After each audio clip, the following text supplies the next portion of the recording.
You've been very good pushing back against the Communist China and Chinese Party's efforts to acquire land in your state. Tell me what's at stake. Well, we've been fighting to make sure that China can't own our property, but that's just based on the knowledge that the last 30 years I've worked in policy. I've seen them buy up our fertilizer companies. I saw China buy up chemical companies. They own our processing systems for our food supply.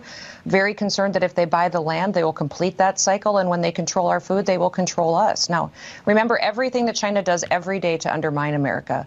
They manipulate their currency. They steal our IP. I believe they're using the southern border to get people into this country to collect data and to spy on us. They're not just using balloons.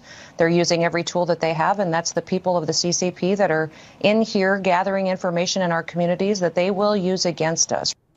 Aila, I take it you agree with her. Absolutely. Well, the problem here is that if you look at all of the, acquisitions of land and properties, you found CCP actions to be very precise. They went to control your food supply chain. They went to control your battery factory plants. And they also go after your chemical suppliers and chemical businesses. And, these were not just accidentally acquisitions from businessmen in China, right? These are very strategically planned to manipulate and to infiltrate CCP's power into different industries. Aila, are there any American companies that own farmland in China, meat processing plants in China, chemical plants in China, critical infrastructure, part suppliers? Are we supplying their critical infrastructure with parts? Any American companies doing this in China?